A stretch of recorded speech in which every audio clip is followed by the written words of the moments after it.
Muy buenas noches a todos. Bienvenidos a esta 15ª entrega de Lágrimas en la lluvia, el programa que aspira a marcar la diferencia en complicidad con un público diferente. Hace algunas semanas recomendábamos este libro de Leonardo Castellani, publicado por la editorial Homo Legens, que he tenido el honor de prologar.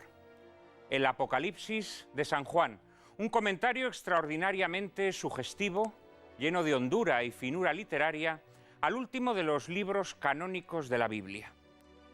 Desde entonces han sido muchos los espectadores de Lágrimas en la lluvia que nos han rogado que dediquemos un programa al Apocalipsis y a los misterios que rodean el fin del mundo. Cosa que hoy hacemos con inmenso agrado. Decía el gran escritor Léon Bloy que cuando quería estar al tanto de las últimas noticias, leía el Apocalipsis. Sospecho que hoy casi nadie sigue el ejemplo de Bloy, ni siquiera entre los creyentes. Se ha impuesto la idea extravagante de que el Apocalipsis es un libro absolutamente enigmático e ininteligible. Pero resulta ilógico pensar que un libro cuyo título significa precisamente revelación sea inaccesible al entendimiento. Y se ha impuesto también la idea más extravagante aún de que el Apocalipsis es un libro sombrío y desolador en el que solo se relatan calamidades, cuando en realidad su sentido es exactamente el contrario y su finalidad, traer esperanza y consuelo en medio de la tribulación. En el Apocalipsis, San Juan despliega ante nuestros ojos el drama de la historia y del mundo y su desenlace glorioso con la segunda venida o parusía de Cristo. Un dogma tan medular para la fe cristiana como el de su primera venida o encarnación que acabamos de celebrar en la Navidad. Pero el Apocalipsis de San Juan, que es el Evangelio de las realidades últimas, ha sido confinado a la categoría de libro esotérico, de lectura poco menos que desaconsejada. Y la parusía ha desaparecido casi por completo de la predicación y de la catequesis. Y al dejarse de explicar la escatología, los misterios de las realidades últimas, se ha desarrollado una escatología espuria, o dicho más exactamente, dos escatologías espurias, aparentemente opuestas, fragmentos desquiciados de la síntesis cristiana. Por un lado, una visión eufórica que preconiza que la humanidad se perfeccionará a lomos de un progreso indefinido hasta instaurar el paraíso en la tierra. Y por otro lado, una visión nihilista que pinta un futuro de hecatombes y catástrofes sin cuento, al estilo de las recreaciones de la ciencia ficción más sombría. Frente a estas visiones delirantemente optimistas o terriblemente pesimistas, pero ambas en el fondo desesperadas, se alza la visión que nos ofrece el libro de San Juan, que a la vez que nos anuncia los acontecimientos luctuosos que precederán al fin del mundo, nos brinda la esperanza del triunfo final. En su discurso del Areópago, San Pablo trata de predicar su fe con palabras inteligibles a los hombres que lo escuchan. Al principio su discurso resulta plenamente aceptable para esos hombres formados en la filosofía griega, pues San Pablo aporta reflexiones en las que paganos y cristianos podían converger sin excesiva discrepancia. Pero llegado determinado momento, San Pablo no tiene rebozo en hablar del juicio final, piedra de escándalo para sus oyentes que podían aceptar la inmortalidad del alma, pero no la resurrección de la carne. Y naturalmente sus palabras causan entonces rechazo y escándalo. Quizá por miedo a ese rechazo y escándalo, por temor a no ser aceptada en un mundo racionalista, la Iglesia titubeó en su predicación de la parusía de Cristo. Y tras el titubeo, volver a predicarla resulta cada vez más difícil, pues el espíritu de nuestra época prefiere soslayar cualquier asunto enojoso o aflictivo, y ya se sabe que la parusía vendrá precedida de acontecimientos amargos. Así se ha cegado la fuente de la esperanza cristiana, con lo que al cristiano de hoy se le condena a cultivar una fe desustanciada, perfectamente sustituible por un código de buena conducta y una vaga afirmación de trascendencia. O todavía peor, se le condena a sufrir mayor inquietud y desazón, pues desde el momento en que se le arrebata el horizonte escatológico, la persecución más o menos declarada o sibilina que padece su fe en la actualidad deja de tener un sentido teológico y no le queda otra solución sino emboscarse y pasar inadvertido hasta que amaine el temporal, que no amainará nunca, mientras el mundo sea mundo, convirtiéndose la suya en una fe cobardona, acomodaticia e inane. En Lágrimas en la lluvia les proponemos que se adentren con nosotros en estos misterios últimos desvelados por San Juan. Hablaremos de los signos que precederán a la parusía, contenidos en los diversos setenarios que se despliegan en el Apocalipsis, las cartas a las 7 iglesias, las 7 trompetas, los 7 sellos, las 7 copas.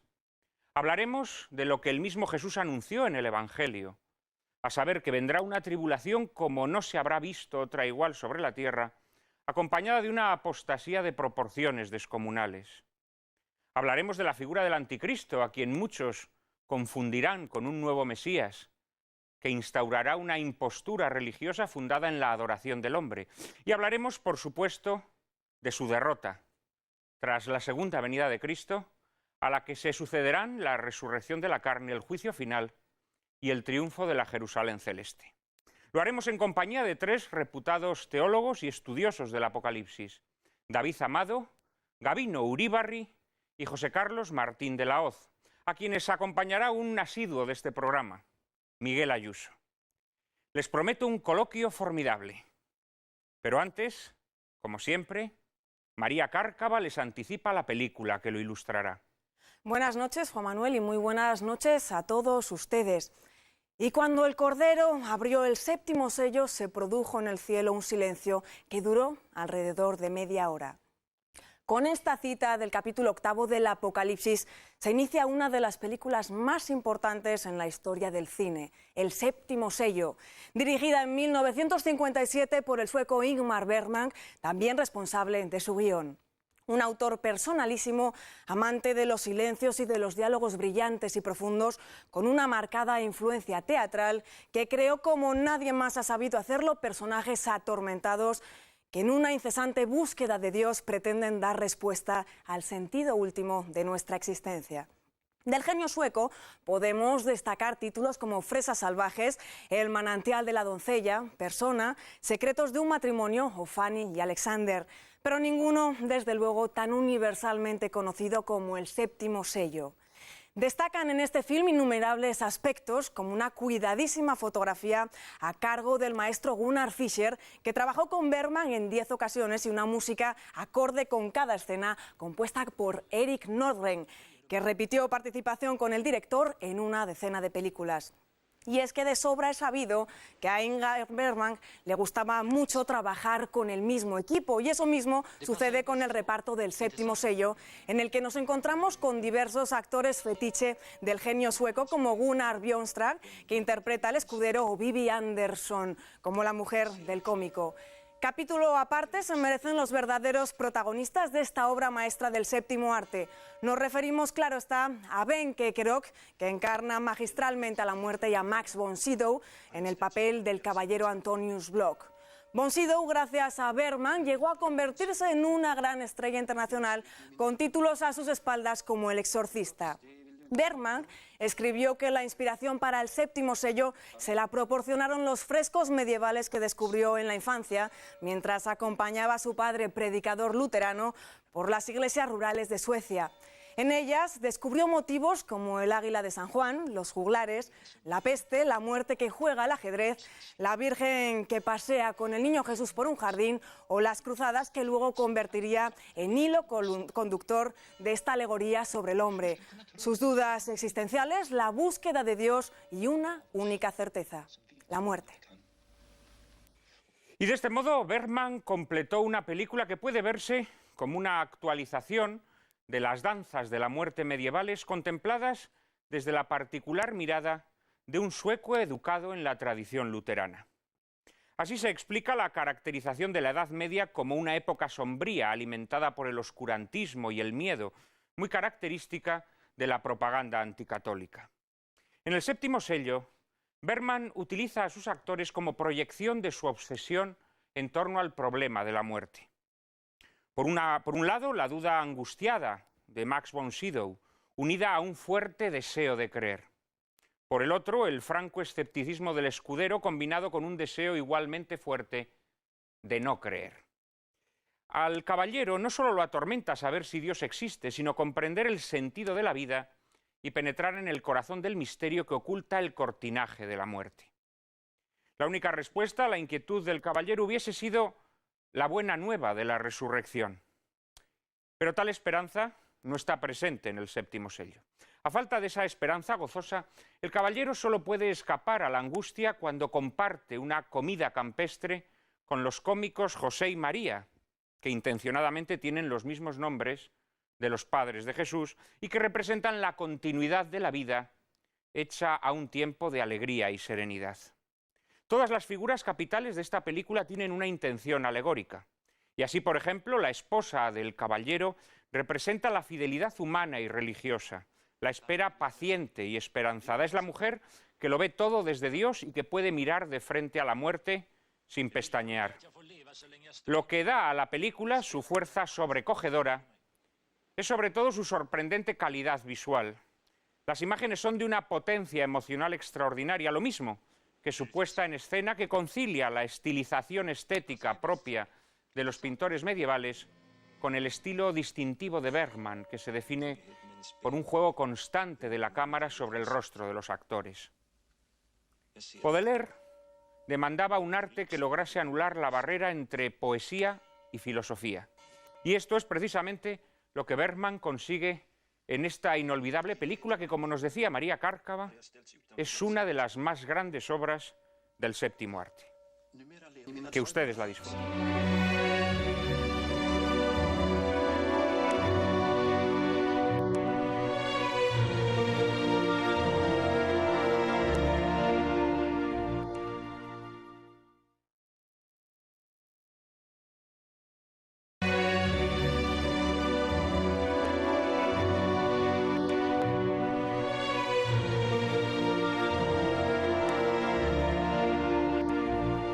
Ya marchan todos hacia la oscuridad, dice el cómico José A. María, pero no es del todo cierto.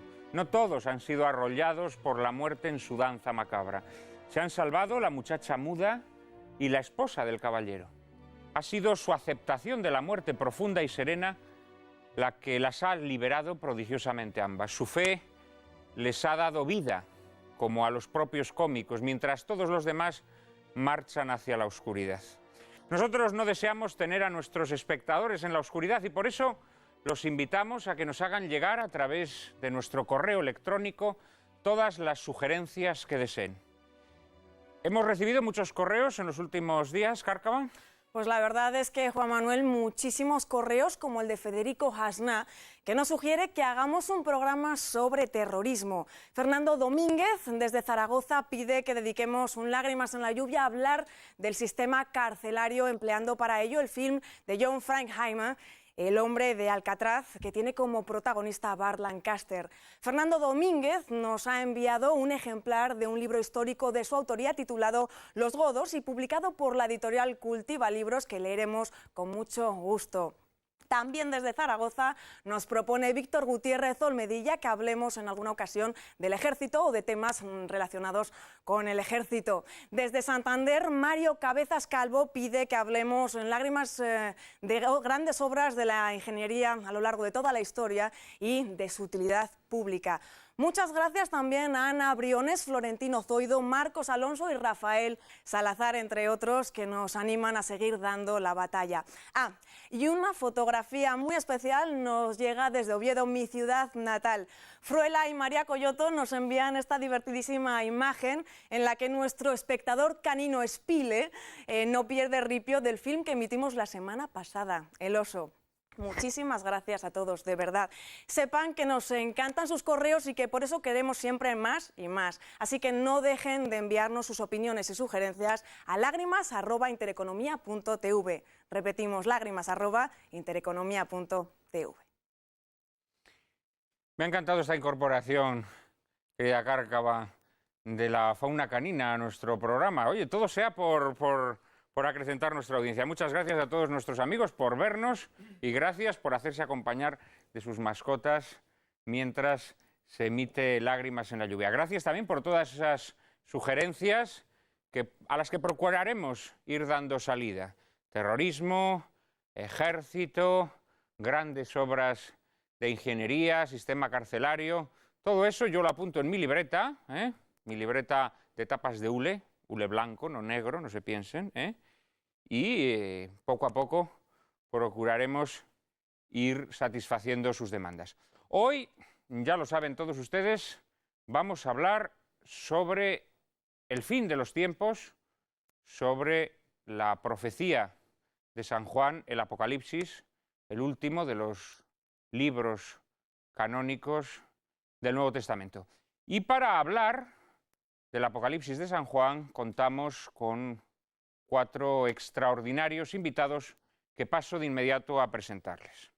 En primer lugar, David Amado, sacerdote, licenciado en Filosofía y en Ciencias Religiosas, ha sido profesor en la Universidad San Pablo CEU, Abad Oliva de Barcelona, así como en el Instituto de Teología Espiritual de Barcelona y en el Instituto Santo Tomás de la Fundación Valmesiana. Recientemente ha escrito ha escrito el prólogo de este libro que tengo en mis manos, Los 4 sermones sobre el Anticristo, del cardenal Newman, publicado por la editorial El Buey Mudo. A su lado está don Gabino Uribarri, de la Compañía de Jesús, licenciado en Filosofía y Letras y doctor en Teología. Es en la actualidad decano de la Facultad de Teología de la Universidad Pontificia Comillas. Ha sido profesor de Escatología y en la actualidad de Cristología, Mariología e Historia de la Teología. Entre su ingente obra podemos destacar Monarquía y Trinidad, El mensajero, Perfiles del Evangelizador o La singular humanidad de Jesucristo. Muy buenas noches. Buenas noches. Don Gabino. Está también con nosotros don José Carlos Martín de la Hoz, licenciado en Ciencias Geológicas y doctor en Teología. Es miembro de las Academias de Historia Eclesiástica de Sevilla y Valencia y trabaja en la Oficina para las Causas de los Santos del Opus Dei en España, siendo postulador de diversas causas. Autor de la obra en 3 volúmenes Enigmas de la Iglesia, ha publicado recientemente Causas de Canonización y Milagros, Historia de la Iglesia en España, Inquisición y Confianza y el Islam y España. Muy buenas noches, don José Carlos, muchísimas gracias por atender nuestra invitación. Encantado. Y por último, completando el cuarteto o complementando al trío de clérigos que hoy nos acompaña, tenemos también a un seglar, a nuestro querido amigo Miguel Ayuso. Pertenece al cuerpo jurídico militar y ha sido letrado del Tribunal Supremo. En la actualidad es catedrático de la Facultad de Derecho de la Universidad Pontificia Comillas de Madrid, director de la revista Verbo y presidente de la Unión Internacional de Juristas Católicos. Es autor de más de 20 libros. Entre los más recientes se hallan La Constitución Cristiana de los Estados o Estado, Ley y Conciencia. Y puesto que Miguel Ayuso es veterano en estas lides, pues no estaría mal que fuera él quien nos diese una breve pincelada sobre la película que acabamos de ver, El séptimo sello, de Ingmar Bergman. Buenas noches. Desde luego que breve, porque después de la presentación que has hecho de la película tan completa y tan perfilada, pues resulta difícil añadir nada. Yo me limitaría a subrayar, quizá introduciendo un coeficiente reductor al entusiasmo por la película, algunos aspectos que tienen que ver con la negritud de la misma. Yo creo que la fotografía en blanco y negro es verdaderamente admirable, creo que probablemente es el gran mérito de la película, pero al mismo tiempo ese carácter sombrío creo que se traslada a lo largo de todo el decurso. A mí me parece que los personajes son un poco obvios y no me parece que estén tan bien caracterizados. Como personajes tipológicos son un poco pobres. Me parece que la filosofía que está detrás es un existencialismo ligeramente barato y que la presentación de la Edad Media típica del protestantismo, como has dicho, y de la Ilustración y del liberalismo y de la modernidad, frente a lo que los historiadores más reputados vienen sosteniendo hoy en día, que es lo contrario, es la luz de la Edad Media, como dice Régine Pernoud en un famoso libro, La medievalista francesa. Bueno, en fin, a mí la película me ha gustado, me ha interesado, quizá porque no soy ningún especialista, no me ha entusiasmado tanto como a ti, y casi, si se me permite la frivolidad, si hablamos de Bergman, me quedo con Ingrid. Eso ha estado muy bien, reconozcamos que eso ha estado muy bien. Yo también me quedo con Ingrid. Don José Carlos, No, ¿participa de esta opinión o no Sí, a sería mí- tan severo? hombre, la cinta ha quedado un poquito anticuada. De todas formas, teniendo en cuenta el momento en que se hace, tiene mucha fuerza dramática, expresiva. A mí realmente me ha impresionado cómo ha logrado caracterizar bien algunas facetas de la Edad Media. El regreso de los cruzados, el desánimo, el término de la cruzada, esa suma de desánimo post-cruzada con la aparición de la peste negra, la figura de los flagelantes. Hay algunos elementos que realmente históricamente están muy bien expresados. Ahora, lo que realmente es muy llamativo es los personajes al hablar no son personajes del medievo, es decir, la figura del escudero, es decir, claramente es un hombre de la Suecia de 1957, no es un hombre del medievo. O sea, lo que está planteando a través de unos personajes históricos es problemas existenciales de ese momento, de esa sociedad europea, y esos problemas continúan hoy día, quizás más agudizados. Lo que realmente llama la atención a lo largo de toda la cinta es lo que quizás es la explicación de la realidad. Lo que no hay es oración personal. Ningún personaje hace oración personal. Bueno, al principio Hay- Max von Sydow en la playa. Hay un poco de oración, pero no es oración personal de hablar con el Señor como un cristiano debe hablar, que es un hijo que habla con su padre confiadamente. Es un tipo de oración que quizás es la que lleva a esa crisis. Cuando no se hace una oración personal es muy difícil entender a Jesucristo y es muy difícil enamorarse de él. Quizás la clave la veo yo ahí, o cuál sería la respuesta a los problemas que plantea la película. Si hacemos oración personal, si aprendemos a hacer oración personal de conversación diaria con Dios, encontramos el sentido de la vida y de la muerte. Eso es lo que me parecía a mí a la vista de la película. Don Gabino, A mí yo ya había visto la película y la he vuelto a ver con mucho gusto.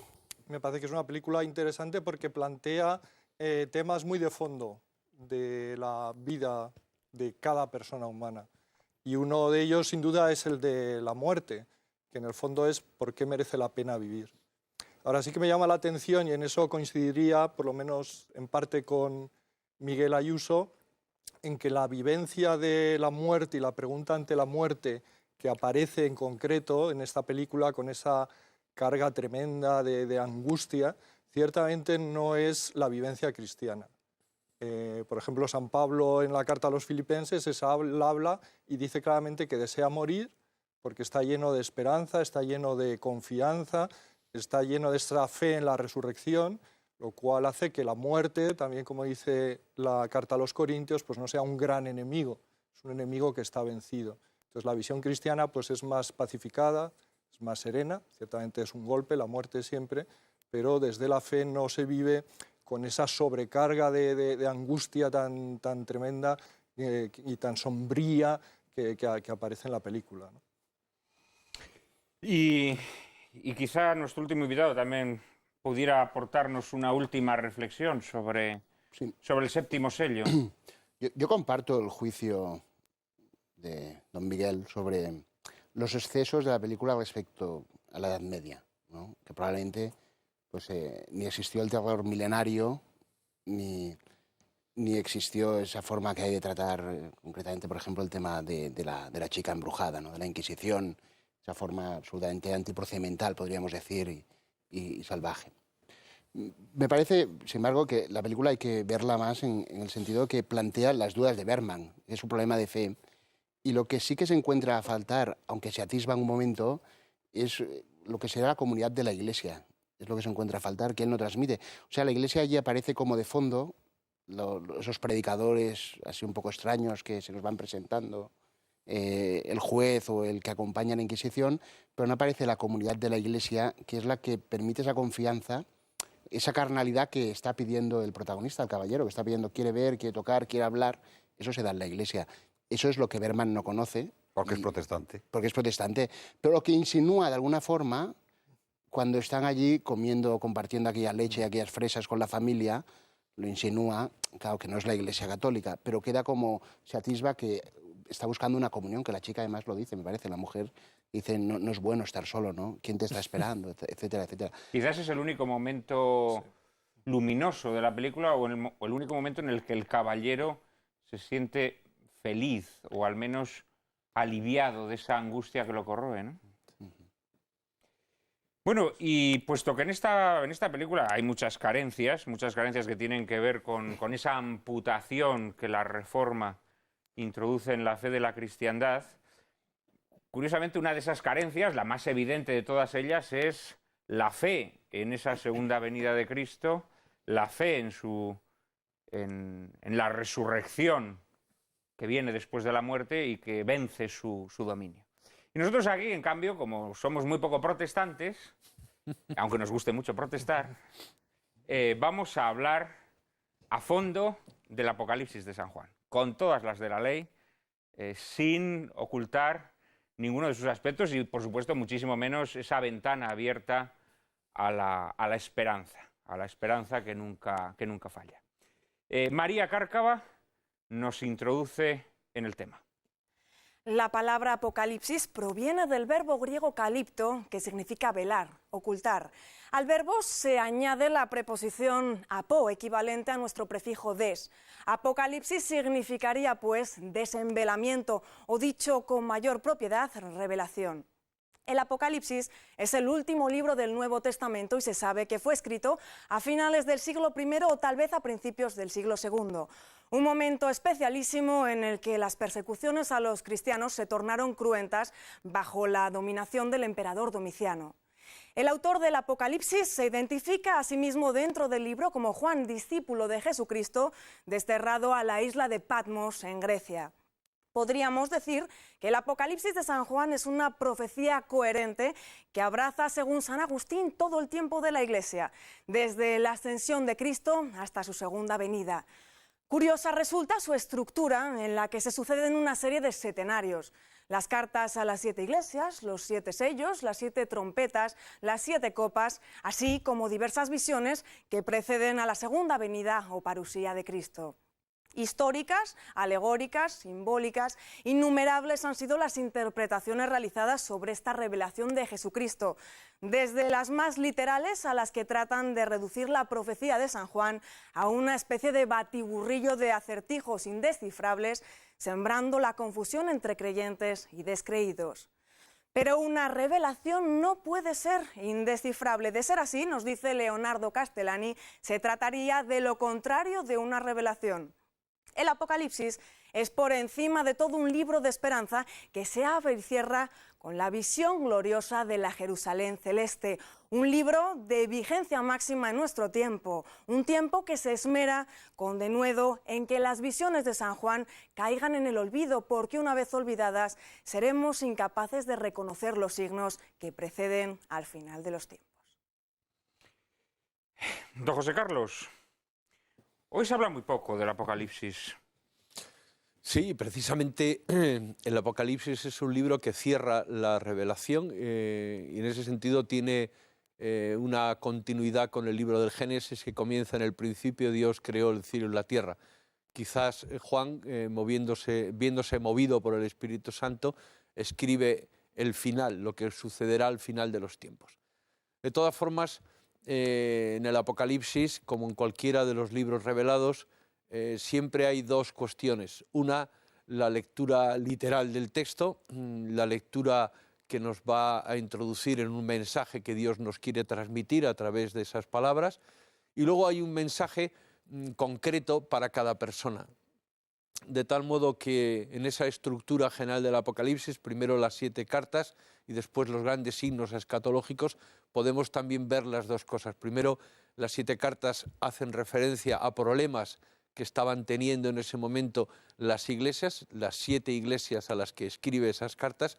No nos olvidemos que Juan sería como el arzobispo de Antioquía y en ese sentido escribiría a las 7 iglesias sufragáneas de esa sede suya metropolitana.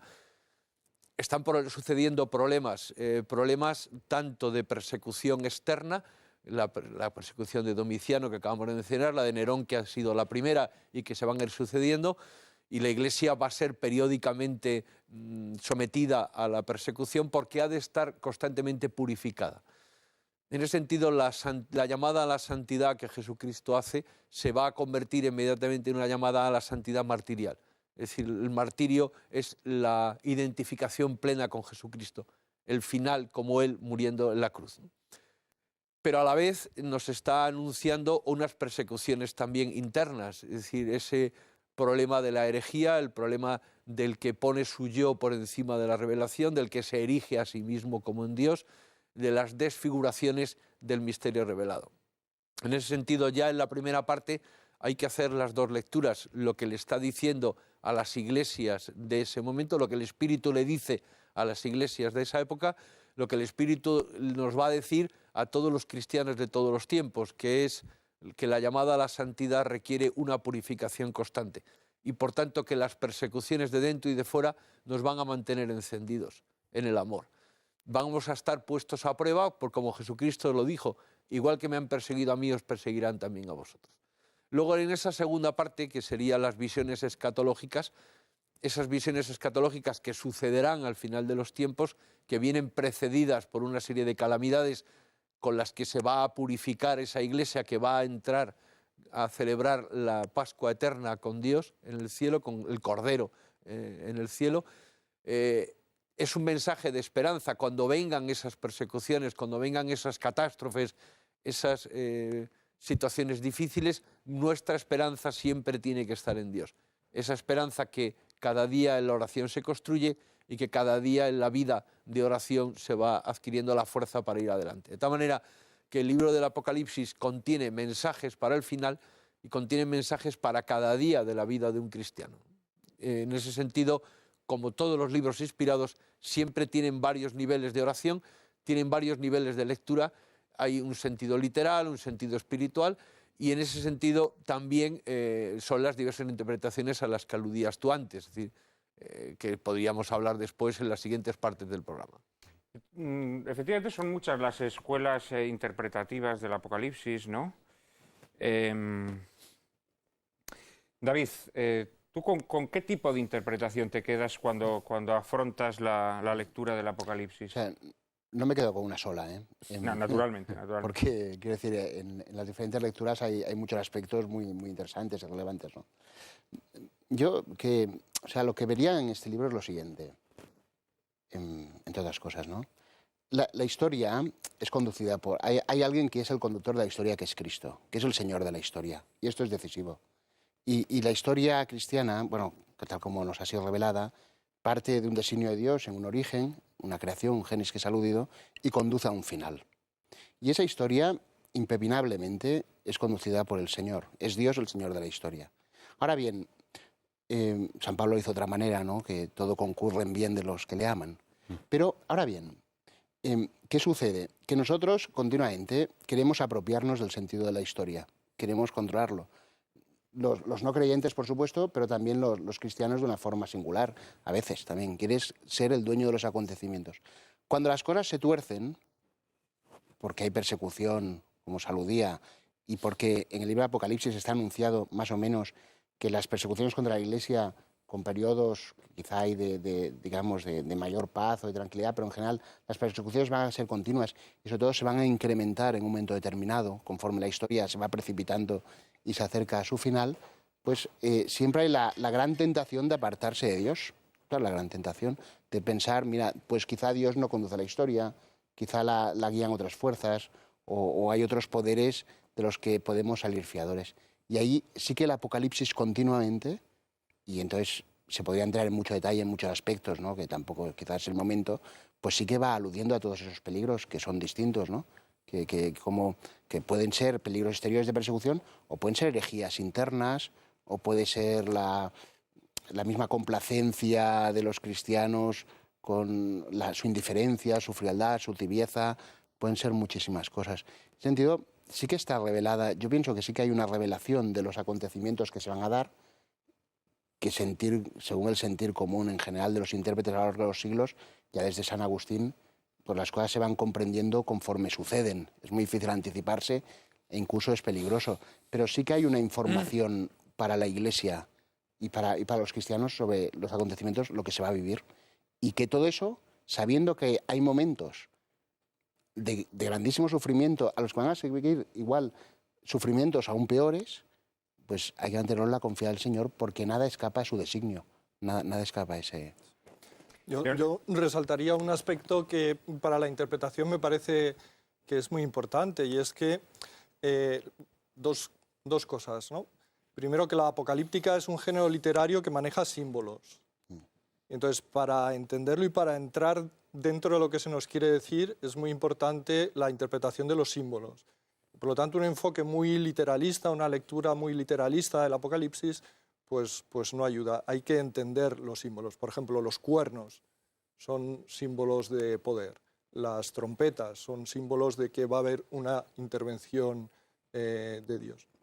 Pero luego otra cosa que es muy curiosa y que hace también muy especial el libro del Apocalipsis dentro del canon, y es que la cosmovisión apocalíptica más clara no es canónica. O sea, la Iglesia no ha recibido, ha manejado, y tenemos textos con género literario apocalíptico, pero lo que es la idea global de la apocalíptica no ha sido recibida por la fe cristiana como una idea vinculante, como una cosmovisión vinculante. Por ejemplo, en Daniel tenemos textos apocalípticos, en los evangelios sinópticos tenemos textos que manejan este, digamos, código cifrado de los símbolos del Apocalipsis, y especialmente en el Apocalipsis.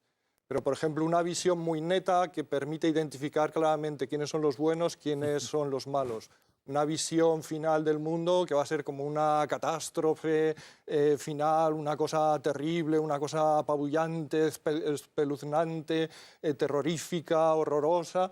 Bueno, pues eso no pertenece a lo que dice la fe cristiana. Se afirma un juicio, se afirma una responsabilidad delante de Dios, se afirma que no vale cualquier cosa, se afirma que el Cordero es el que ha vencido, se afirma que los que pertenecen al Cordero vencerán, pero todos esos elementos así como tan llamativamente terroríficos, que a veces es lo que llama más la atención de la gente, bueno, pues eso es un instrumental simbólico, narrativo, para transmitir como decía David, pues que el conjunto de la historia, pase lo que pase, está todo bajo el gobierno de Dios que la conduce hacia su fin.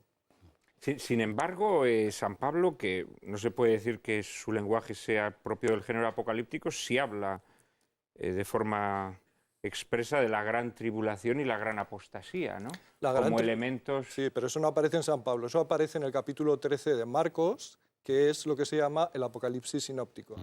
Entonces, ese es un texto donde posiblemente se está haciendo referencia, según dicen los especialistas, a lo que habían intentado hacer en el Templo de Jerusalén. En el Templo de Jerusalén intentaron colocar una estatua de Calígula. Y entonces, de eso que había hablado antes ya Daniel, eso es lo que ve como la gran abominación, ¿no? Que ya es la profanación absoluta, el lugar santo de los santos, donde está el elemento de mayor santidad, queda absolutamente profanado por el poder político, por el poder imperial, por el poder opresor, y eso es lo que llama la gran abominación. Si quisiera hacer algún complemento, en algún punto moderadamente crítico. Vamos a ver, yo, en primer lugar, creo que el Apocalipsis, como los libros sagrados, deben ser leídos literalmente. El elemento literal es el elemento básico de cualquier interpretación. Que luego ese elemento no es el elemento único y que ese elemento debe, y que el elemento literal, es decir, la lectura, debe hacerse en función del género literario de lo que se lee, eso es evidente. Pero Divino Aflante Espíritu, Pío XII, con gran claridad, dio las reglas sobre la interpretación de la Escritura, que no es la del alegorismo. Antes primero las dio San Agustín, por cierto. Primero, yo me estaba Agustín refiriendo habló primero. a un texto magisterial reciente. Primero. Y segundo, creo que esa lectura literal que debe hacerse complementada con la simbólica no debe prescindir del reconocimiento de que los símbolos tienen su importancia. Lo dice Castellani en su libro verdaderamente extraordinario y en este punto singularmente atractivo, de que los símbolos no hay que buscar una explicación a cada uno de los detalles del símbolo. Que eso, que eso es lo que hace perderse al lector. Pero que el símbolo en su conjunto debe ser leído y debe ser interpretado a partir de la literalidad, sobre eso no cabe duda. Y esto sobre la base del tipo y del antitipo, que es la clave. Es decir, la profecía como género no es una historia, no es una crónica anticipada. Pero, sobre esto no hay duda, pero entre las claves del género profético está que se describen acontecimientos presentes, pero que tienen una plurisignificación que permite su lectura a lo largo del tiempo, en otras ocasiones, y singularmente un significado escatológico con el fin de los tiempos. Sí, digamos, de tal manera que... Como en el discurso escatológico de Jesús, él anuncia la destrucción del templo de Jerusalén, que es el tipo del antitipo, que sería Exactamente. el fin de los tiempos. Y esto nos serviría también para el mensaje a las 7 iglesias, que don José Carlos ha interpretado en términos relativamente, excesivamente espirituales. Hay una lectura moral o espiritual. Pero desde mi modesto punto de vista, si nosotros aplicamos el tipo y el antitipo también al mensaje a las 7 iglesias, nos encontramos con mucho más. Nos encontramos, y me van a permitir que ponga un solo ejemplo de provocativo, que es el de lo que dice el ángel a la iglesia de Tiatira, la 4ª iglesia, y a la 5ª, la de Sardes o Sardis, que es la tradición, el elemento, y no os arrojo otra carga, dice en el mensaje a Tiatira. Mantened lo que tenéis. Y tenedlo fuerte. Pero en la 5ª, en Sardis, lo dice de nuevo, conservadlo, aunque seáis conscientes que está llamado a perecer. Es decir, la tradición de la Iglesia en todos sus elementos, y la tradición, digamos, ligada a la Iglesia. Ahí está el poder temporal del Papa, ahí está el Vaticano, ahí está la monarquía cristiana, ahí está la liturgia, antes de que la hubieran liquidado. Bueno, entonces, todo esto creo que debe ser tenido presente cuando se hace una lectura del asunto. Y para que nadie se vaya de rositas, ahora tengo algo también para don David. Digamos que lo que propones es que las cartas a las 7 iglesias, digamos que lo que describirían son periodos de la historia de la Iglesia. Sin duda alguna. Sí, lo que pasa, lo que pasa es esto que siempre se ha dicho y no hay problema. Lo que pasa, y lo del tipo de antitipo está clarísimo. El problema... No te me escabullas, que tengo algo contra ti todavía. ¿Qué es lo del sentido? No respecto a lo que has dicho, sino de un término. No, pero si va a hablar de las cartas a las 7 iglesias... No, yo lo que digo es que el problema de los tipos y los antitipos es que esa lectura lo que te permite es reconocer cuando eso sucede. El problema es anticiparlo. O sea, lo que me refiero es, yo puedo decir, mira, ahora nos encontramos en una situación parecida a la de Sardis, si quieres, o a la de la Odisea, me es igual, o a la de Pérgamo, la que sea. ¿De acuerdo? Porque lo reconozco y reconozco en aquello que sucedió y porque reconozco que eso va a suceder. Ahora el problema es que yo anticipe que lo que va a suceder después va a ser Sardes o va a ser Esmirna. O que... Sí, pero de eso no se trata. Tampoco se trata. No, pero un poco cuando se lee el Apocalipsis no se trata tanto, que las dificultades empiezan ahí. Las dificultades es cuando, digamos, de todo lo que vamos a leer allí queremos establecer un cronograma. Y queremos empezar a fijar... El Concilio de Florencia ya dijo con claridad que era desaconsejable y que estaba condenado el buscar la fecha del fin del mundo. Sí, lo que pasa es que en ese sentido tú dices, ¿por qué has perdido la primitiva calidad? Porque no eres ni frío ni caliente. Estoy a punto de vomitarte de mi boca. Esa llamada a luchar permanentemente contra la tibieza en el plano personal, en el plano también de la vida intensa del amor en la comunidad cristiana. Es decir, puedes interpretarlo tanto como un síntoma de que cuando aparece la tibieza generalizada podemos estar cerca del fin del mundo, o también lo puedes decir, cuando uno no vive el fervor de la primera caridad, está decayendo, no está viviendo con fidelidad el mensaje del Evangelio. O sea, siempre los libros, y el libro del Apocalipsis es un libro que ayuda a una vivencia del cristianismo intensa, que es lo que siempre hay detrás de todos los libros, una llamada a la santidad. Yo no tengo duda de eso, ¿eh? Y mi crítica venía para no acantonarlo exclusivamente en lo que pasa es que efectivamente si simplemente acantonarlo. te quedas en el final y no ves lo que te puedes aplicar ahora mismo, es donde decíamos antes, ¿por qué el libro del Apocalipsis se lee poco? Quizás porque hay que ayudar a la gente a hacer una lectura que les sirva ahora mismo, ¿no? Bueno, Y también porque es difícil por su lenguaje. Y por su lenguaje. Es decir, que el último documento, que es el de la Pontificia Comisión Bíblica del año 93 sobre la interpretación de la Escritura en la Iglesia, sí que insiste en el trabajo sobre la letra. Y eso es lo primero que hay que hacer. Pero cuando nosotros tenemos un discurso que es simbólico, como el mismo Evangelio de Juan, el Evangelio de Juan, si tú le quitas los símbolos no lo entiendes. Claro. ¿Por qué él está jugando con los símbolos? Nosotros tenemos aquí un género literario que es el apocalíptico, no es el profético. Es distinto. Es distinto género literario, el profético y el apocalíptico. Entonces, ¿Crees que no es una profecía el Apocalipsis? No. ¿Crees que, No, yo- don es David, un ¿usted cree género- que se ha cumplido el... No, lo no, que es la- un género literario distinto. La apocalíptica es una literatura de resistencia. Y por lo tanto, maneja símbolos y maneja códigos para manejarse en una situación de opresión en la que genera un lenguaje simbólico de resistencia y de confianza. Si nosotros, por ejemplo, leemos Daniel, cuando nos habla de las 4 bestias, Sí. bueno, la 4ª bestia, un ejercicio que mandaba un profesor de teología en comillas, era dibujarla. Porque es imposible. Sí, porque no está definida, No, no, está definida y está descrita en el libro de Daniel. pero insuficientemente No, para no, está dibujarla. descrita claramente porque es un leopardo que tiene cabeza de león, claro, que porque tiene no son sé todos los cuántos poderes que se cuernos, juntan. Sí, es el león, Es es decir, el oso, que es un- el leopardo, que más... es un concepto, es un concepto.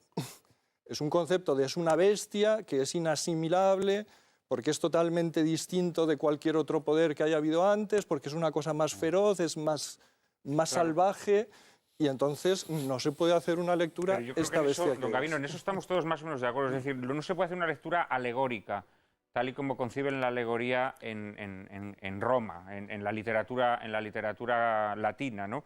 Donde cada elemento No, tiene un significado no. concreto. Eso es Eso imposible. no, Eso estamos de acuerdo. Pero todos. si una lectura simbólica, es decir, Eso a es lo partir que yo de he todos dicho. esos elementos, Eso es lo que yo he Eso dicho. está de a partir de todos Eso esos es lo que yo he elementos dicho. podemos... Lo que pasa es que yo- Tenemos que ir acabando ya este bloque. No sé si querías... ¿Alguno había tomado la palabra? David. Yo que sí que creo, Newman dice, y yo comparto con él, el cardenal Newman, Beato Newman actualmente, que el Apocalipsis tiene una parte profética, obviamente porque anticipa, no, en el sentido profético aquí tiene de que anticipa algo que va a suceder, aunque sea muy veladamente.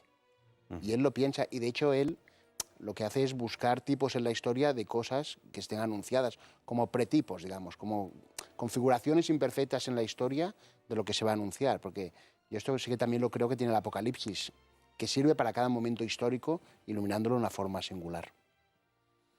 Bueno, vamos a seguir hablando del Apocalipsis, vamos a seguir hablando de uno de los aspectos más discutidos y sugestivos del texto de San Juan, que es el anticristo. Será después de la publicidad.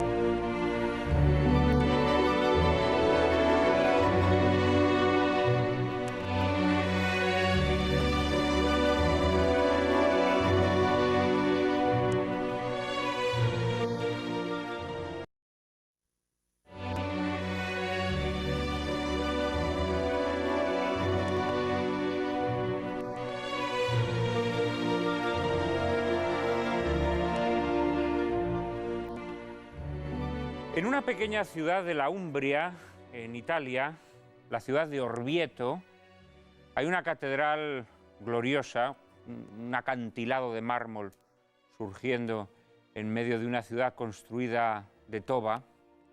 Y allí en esa catedral hay una capilla, la capilla de San Bricio, pintada por uno de los grandes maestros del Cinquecento italiano, Luca Signorelli, una capilla dedicada al Apocalipsis.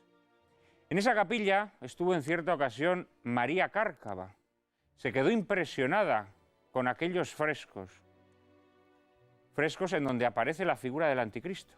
Y desde entonces empezó a leer vorazmente sobre el anticristo, hasta convertirse en una auténtica experta, como van a verlo ustedes ahora mismo.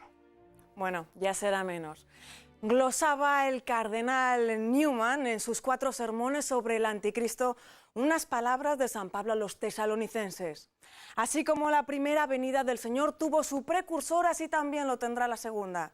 El primero fue alguien más que un profeta, San Juan Bautista. El segundo será más que un enemigo de Cristo. Será la imagen de Satán, el pavoroso y aborrecible anticristo.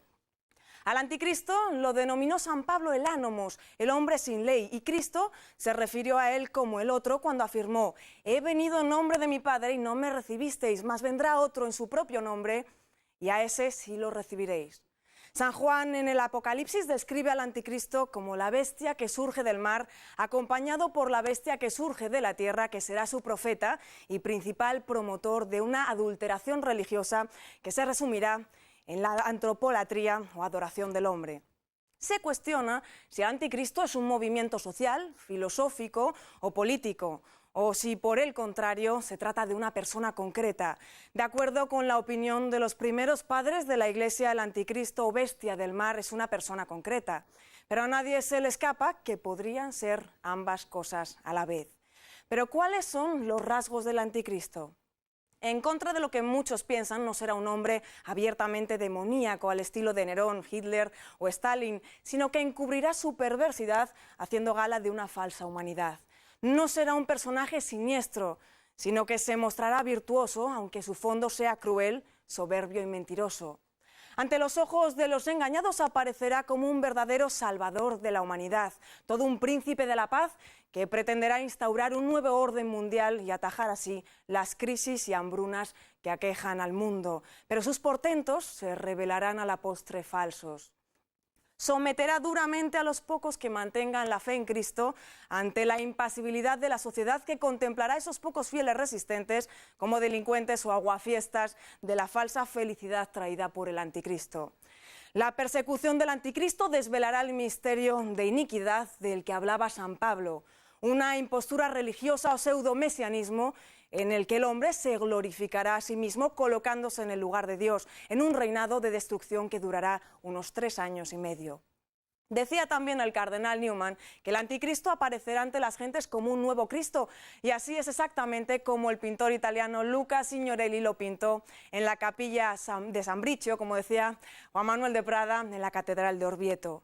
La venida del anticristo será precedida por una gran apostasía y una gran tribulación, y se desencadenará con la retirada del catejón, un obstáculo cuya naturaleza San Pablo reveló a los tesalonicenses, pero no a nosotros.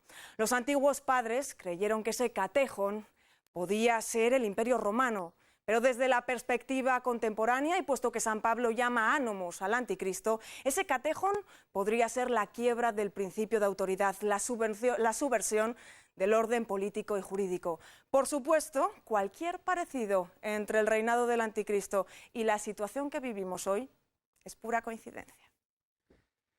Bueno, ya lo ven que María Cárcava sabe bastante sobre el anticristo y sabe deslizar además sus ironías en medio de su erudición teológica. ¿Qué os ha parecido este retrato del anticristo que nos ha trazado nuestra compañera? Miguel. Bueno, excelente. Yo lo comparto, coincide en buena parte con lo que han sido mis estudios. Yo he leído con gran entusiasmo, he releído con gran entusiasmo el libro de Castellani que has reeditado y prologado.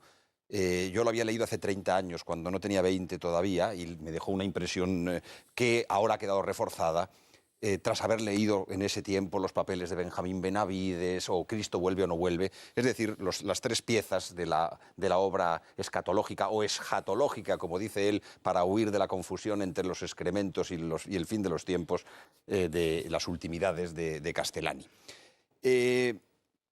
Yo quisiera, para no repetir cosas que ha dicho María Cárcava, hacer una interpretación conforme con lo que en general procede de los padres antiguos y también de autoridades recientes, contemporáneas, de la significación de esas 2 bestias. ¿Qué significa la bestia o la fiera, como prefiere decir Castellani, que sale del mar, y qué significa la bestia o la fiera que viene de la tierra?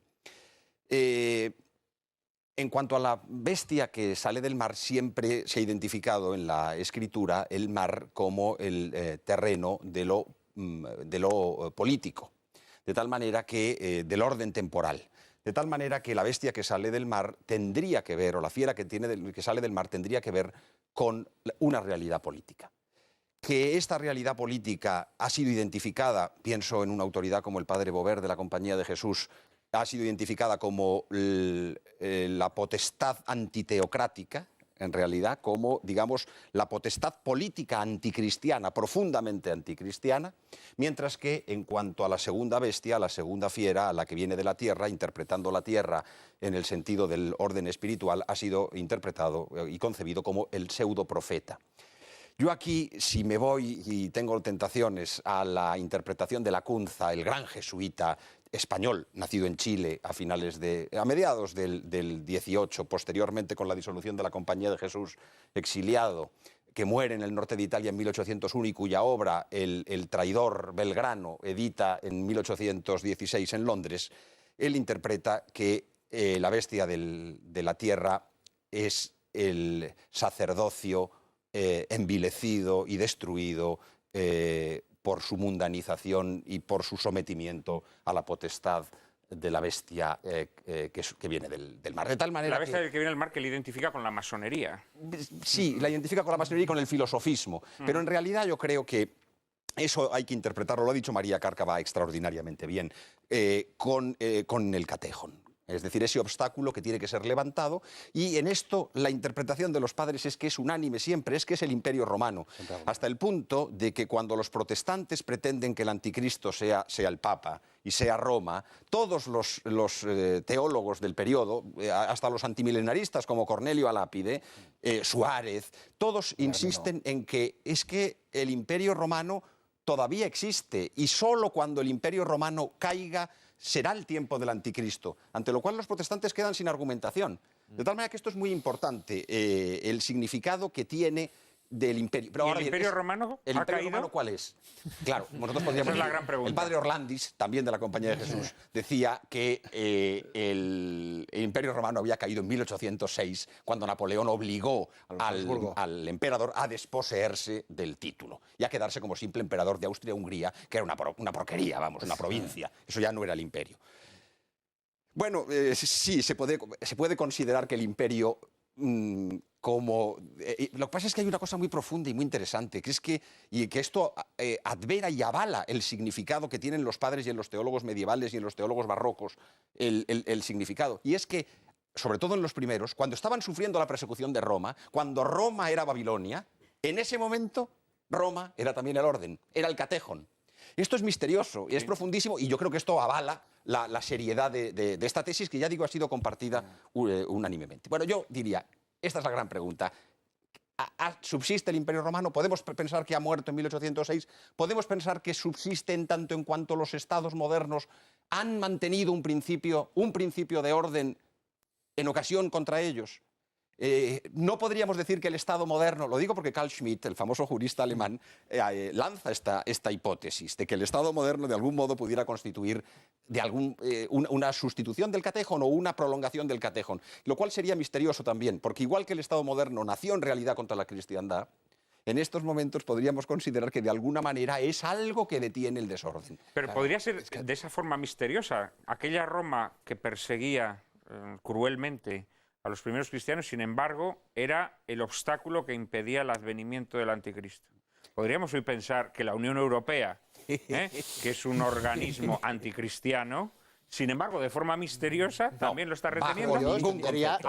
Porque lo que retendría en ese caso el principio del orden serían lo que quedan de los estados, cuya abducción por la Unión Europea sería un argumento más en favor del desorden. Seguramente que hay otras visiones sobre el anticristo y su reinado. Sí, por complementar, totalmente de acuerdo con el tema del Imperio Romano. Y yo creo que de alguna forma subsiste, o son los 10 reinos. ¿Y no es el papado de alguna manera? No, de ninguna manera. No, de ninguna manera, para nada. Para nada. ¿La Iglesia no mantiene las estructuras administrativas del Imperio Romano? No. Bueno, el de nombre es otra cosa. Lo que pasa es que yo creo que el tema del principio de autoridad, el poder temporal, aparte del tema político, que es real, porque además también comparto la lectura de la primera bestia como un cierto orden político que luego es avalado por el otro que viene a ser religioso, ¿no? Los cuernos esos que habla como si fuera un cordero, pero no lo es. ¿No? Es ¿Y esa impostura religiosa, David, claro, el catecismo lo que habla el catecismo actual, lo que sí que habla de una impostura religiosa al precio de la apostasía de la verdad. Habla más bien de que la gran... Claro, porque San Pablo, en el texto que se nos ha aludido antes, María Carcabano, dice, antes del anticristo va a ir precedido por una gran apostasía. Y yo creo que ese detalle es importante. Sí, sí, gran apostasía y gran tribulación. Porque Newman, cuando estudia, digamos, figuras imperfectas o realizaciones en la historia que se dan de esto del anticristo, sí que se fija que siempre han precedidos de una cierta apostasía.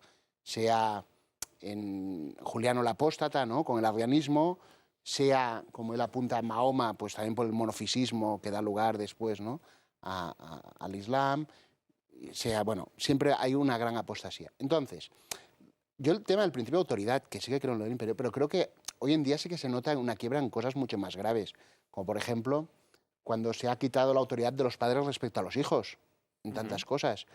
O, por ejemplo, cuando se deja de reconocer que hay un orden en la naturaleza, una ley natural, o un orden mismo, digamos, en lo que es el cuerpo humano, ¿no?, en lo que uno puede hacer con su cuerpo o no puede hacer, que se está llegando a verdaderas negaciones de todo orden. Entonces, conforme todo eso se va debilitando todo orden, sí que se va, digamos, generando una situación que, en mi visión, va a coincidir con una cierta tendencia a la unidad de todos los pueblos, porque todo el mundo busca la unidad.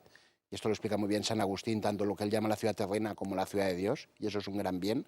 Se va a dar una cierta tendencia hacia la unidad, donde cada vez más se va a manifestar, digamos, una especie de humanitarismo donde la que sobra es la Iglesia. La que va a tener problemas para defender su papel en este mundo, tal como yo lo veo, es la Iglesia.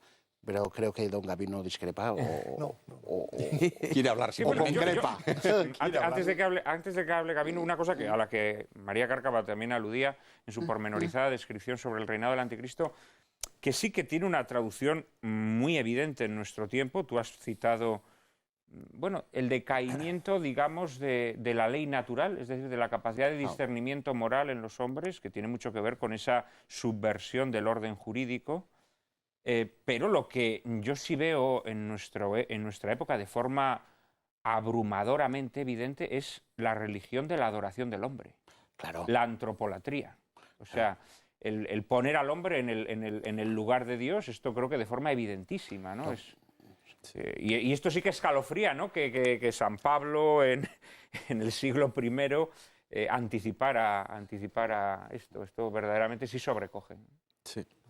Perdón, Sí. Gabino. Sí, yo lo que quería resaltar es uno de los aspectos que ha dicho María. Bueno, primero esa plasticidad que tiene la figura, que la hace muy difícil de identificar. Pero un aspecto que es muy típico es ese actuar bajo apariencia de bien, que eso es una de las reglas fundamentales de discernimiento de espíritus. Hoy lo llamaríamos ¿no? buenismo. Hay Bueno, que políticos todo, expertos o sea, en el como buenismo. para convencer, para seducir, pues siempre tiene esa apariencia de bien, y hace falta un análisis mucho más fino para ver las últimas consecuencias hasta dónde llevan, ¿no? Pero eso es típico también de como las fuerzas del mal, presentarse con esa capacidad de seducción y de atracción, de convencimiento, ¿no? A mí me parece que también se ha hablado de las ideologías como posible tipo de anticristo, ¿no? Y en ese sentido, que también ha sido interesante ver cómo esas ideologías que parecía que en un momento determinado aunaban, cómo han ido cayendo, precisamente porque no nos olvidemos que siempre detrás del anticristo está el demonio, o sea, siempre está detrás Lucifer, o sea, que es el que, o bien es él, o bien es alguien que actúa movido por él. Y lo que pasa es que eso es interesante porque siempre, por ejemplo, en el mundo de las ideologías o en el mundo de esos grandes imperios, ¿no?, siempre luego al final acaba habiendo una gran desunión, porque el demonio no se somete a Dios, y los que tampoco logra que la gente se someta a él de una manera continuada, porque cada uno también tiene luego su propia autonomía y también quiere uno ser su pequeño diosecillo, ¿no? O sea, que en ese sentido la apostasía general va a ser interesante cuando llegue el momento cómo se va a producir eso, porque lo que se ve es que la unidad es difícil, y es una de las grandes riquezas de la Iglesia, precisamente esa unidad de fe, ¿no? pero claro, también dices, ¿cómo se puede lograr una unión en la apostasía, ¿no? Sí. Hombre, y tanto. Bueno, va a ser interesante ver que es una unión coyuntural, pero Hombre, que ahora mismo, rápidamente por ejemplo, produce una desunión. O sea, es interesante. Ahora mismo- Bueno, y luego otro punto que sí quería subrayar es que a mí me parece que junto con el buenismo está la falsificación del amor. O sea, si Cristo es el amor con mayúscula, el anticristo lo que va a mostrar es un amor sin contenido, un amor falso. Y en ese sentido creo que es otro de los elementos que circula en la sociedad actual. Un amor voluptuoso, digamos. Que ese amor real, el amor de donación, que es el que ha construido la sociedad y el que ha sacado adelante esta sociedad tantas veces, el sacrificio de uno por todos, es esa capacidad de sacrificio de darse a los demás, ese es que es el amor real, el que es imitación del amor de Cristo, ese es el amor que hoy día está falseado. O sea, No, en esa coalición de la apostasía que parece que se requiere, ¿no?, para que venga el anticristo, yo creo que a lo largo de la historia la vemos en repetidas ocasiones, ¿no? Porque yo, por ejemplo, en nuestro tiempo, en este momento, creo que sí se podría extrapolar, ¿no?, y establecer una cierta similitud, esa alianza entre la bestia de la tierra y la bestia del mar, de la que habla el Apocalipsis, con el Islam, ¿no? El Islam, que no deja de ser un movimiento político de alguna manera, ¿no?, junto con las delicuescencias y degeneraciones de la fe en el ámbito cristiano, ¿no? El abandono, ese abandono, no un abandono violento de la fe, sino ese abandono laxo, ¿no?, que se ha ido introduciendo en el ámbito cristiano, ¿no? De alguna manera, esas dos fuerzas están colaborando. Y creo que lo estamos viendo en el tiempo Pero presente. están divididos también, o sea, dentro del Islam hay una profunda división. no, claro, Sí. porque o sea, la Sí, comunión... pero hay un enemigo común. Pero eso va a ser Perdona, interesante. primero Bueno, Miguel y luego... Yo David. quería, ya para lanzar la bomba, yo diría, para resumir y luego hacer un par de comentarios, pero para resumir. La bestia que sale del mar, el anticristo, es la destrucción de toda autoridad, la potestad política antiteocrática, es decir, la democracia. Y la bestia de la tierra es el sacerdocio y la religión prostituida, es decir, el modernismo, que San Pío X, en Pascendi Dominici Egregis, en 1907, dijo que era el sumidero, la síntesis de todas las herejías. Dicho esto, me gustaría hacer un apunte en relación con el asunto del Islam. Dicho esto, que es como casi nada... En passant. Dicho esto, quisiera hacer Yo tengo prisa. quisiera hacer un comentario en relación con el tema del Islam. El Islam, los intérpretes del Apocalipsis, muchos de ellos han entendido que el Islam estaba comprendido en la segunda trompeta, que es donde están las herejías, la historia de las herejías, y estaría en la segunda. Sí, habría que decirle a nuestros Al espectadores igual que en la profecía de efectivamente, Daniel también se ha encontrado en el oso, es decir, en la segunda de las bestias de las que antes hablábamos con Gavino.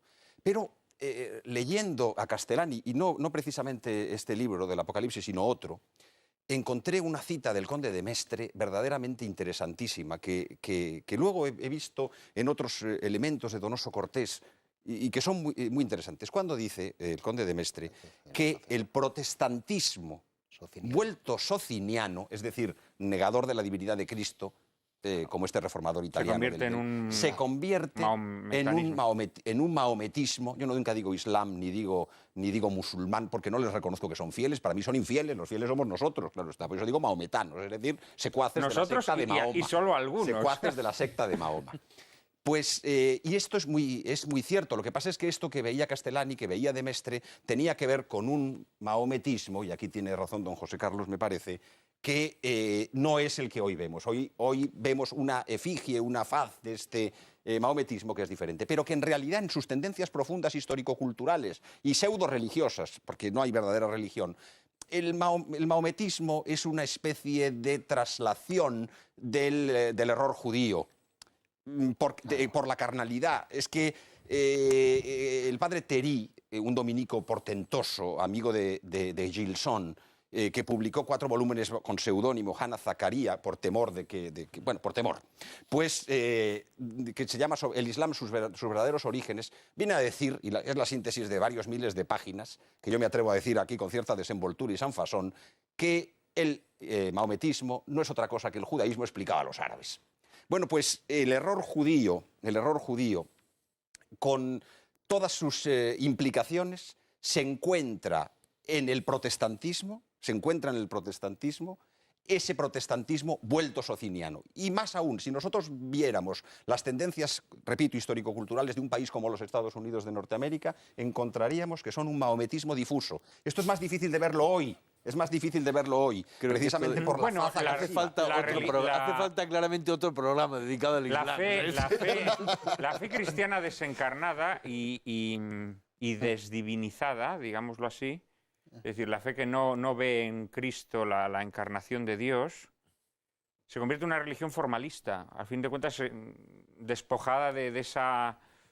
Vitalidad, de la encarnación, del misterio de la encarnación de Dios en la naturaleza humana, se convierte en una religión... No hay trato personal. Claro, se convierte en una colección de preceptos y en ese sentido, efectivamente, el cristianismo que deja de creer en la divinidad de Jesucristo se convierte en una religión formalista como no hay trato personal, no hay comunión. Tenemos que ir acabando ya con este bloque. Por eso, bueno, quizá introduzco otro tema. San Juan, en su carta, en la primera carta de San Juan, cuando dice, ¿quién es el anticristo? Dice, es el que niega que Cristo haya llegado en la carne. A mí, compartiendo muchas cosas que ha hecho Miguel, me gustaría apuntar este punto, ¿no? Cuando se niega que Dios se ha hecho hombre, entonces lo que se intenta es divinizar al hombre. Lo que tú apuntabas del humanismo. Claro, el anticristo, lo dicen muchos autores, ¿no? Le va a molestar todo lo que sea religioso. En muchos lugares lo estamos viendo, porque va a pretender solo lo humano. Incluso va a renunciar, digamos, a todo título de trascendencia, va a intentar el mayor inmanentismo posible. Y esto yo sí que creo que se detectan cosas en nuestro tiempo que solo son posibles, además, anticrísticamente. Yo creo que no es posible, digamos, un antiteísmo, un ateísmo en el Islam, ni en el mundo hindú, ni en el animismo, por supuesto, ¿no? Ni en otras. Solo es posible en el cristianismo como negación de Cristo, que no es que Dios se haga hombre, sino que si Dios se ha hecho hombre, y se afirma eso, que lo vamos a negar, lo que vamos a decir es que es el hombre el que se diviniza. Por lo tanto, se presenta verdaderamente este humanismo, este hombre que se autorredime, de muchas formas, se presenta como la auténtica verdad del hombre, y eso es profundamente anticrístico, claro. Bueno, tenemos que dejar aquí este bloque. David mencionaba que al anticristo le molesta extraordinariamente la fe, la religión. Y si hay algo que le molesta muy especialmente dentro de los dogmas de la fe, es que se hable de la parusía o segunda venida de Cristo. Es de lo que nosotros vamos a hablar después de la publicidad para granjearnos la animadversión del anticristo. En unos minutos estamos con todos ustedes.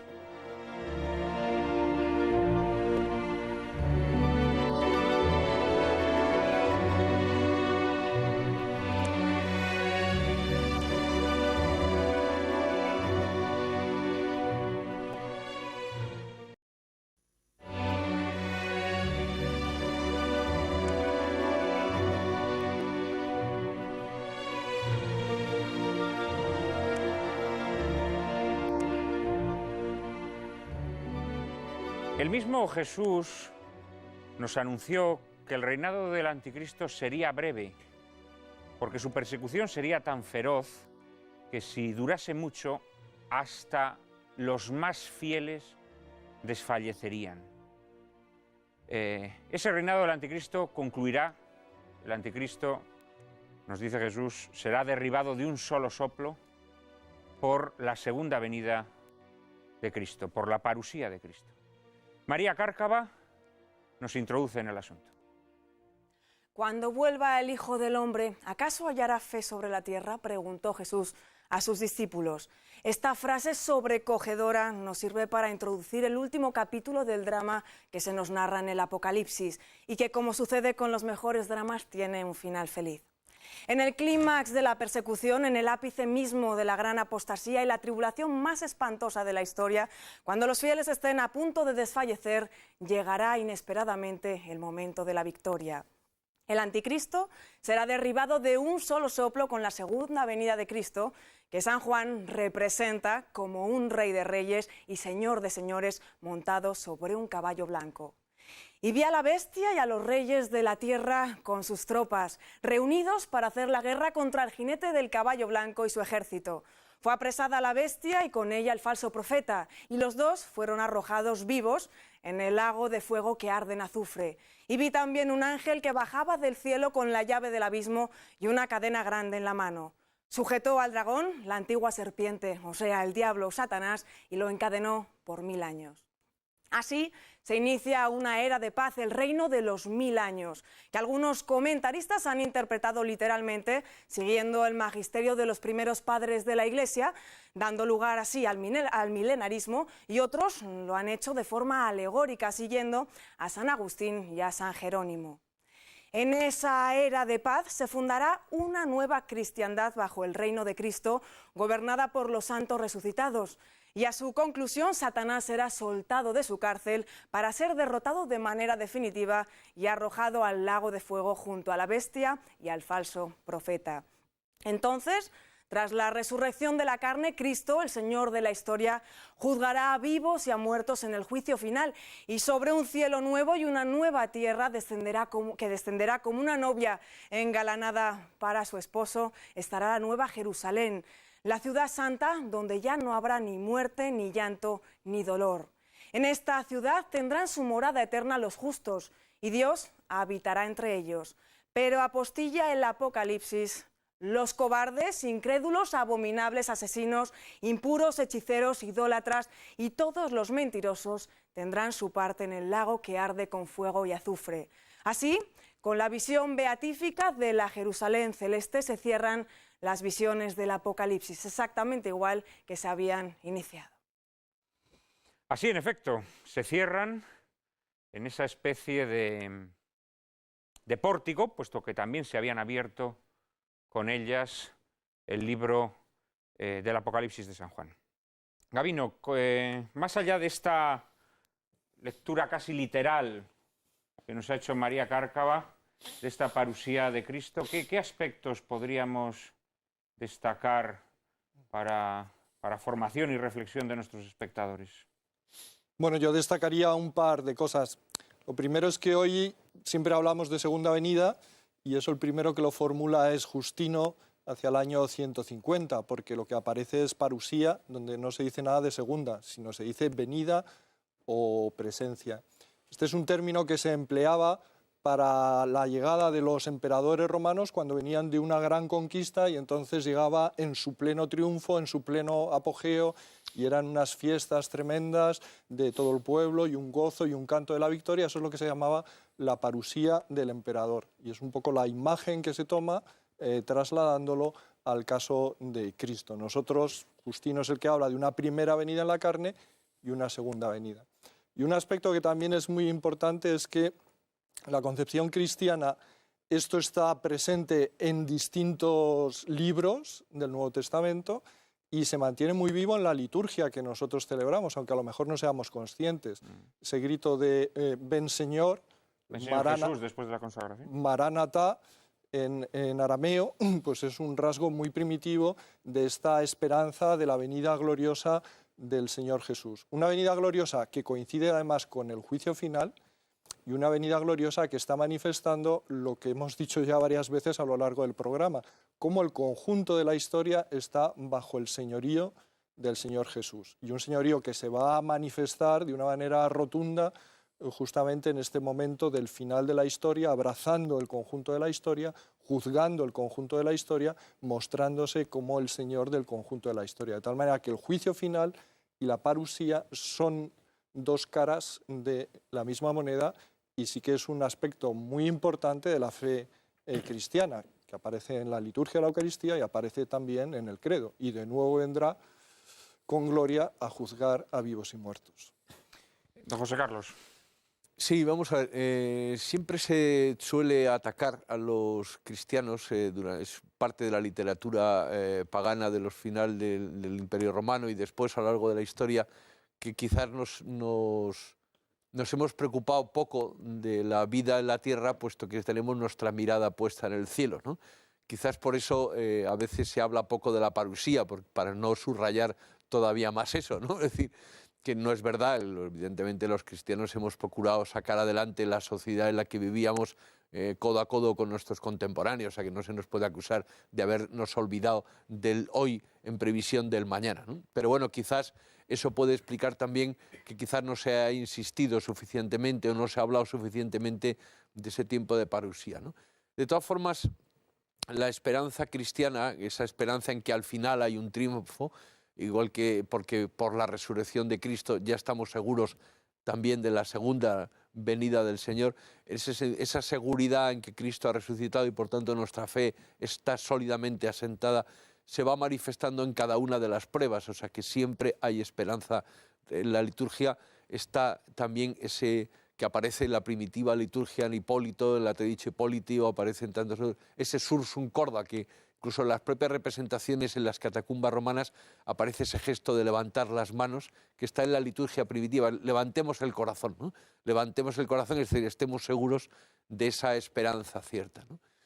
Es decir, que entre la primera venida de Jesucristo, que es la encarnación, y la segunda venida de Cristo, que en ese sentido sería la parusía, en ese ínterin, ¿qué es lo que sucede, ¿no? También San Agustín a veces en su teología de la historia respondía a eso, y digo, bueno, es que los cristianos os importa muy poco lo que sucede entre una y otra. En el ínterin, ¿qué sucede?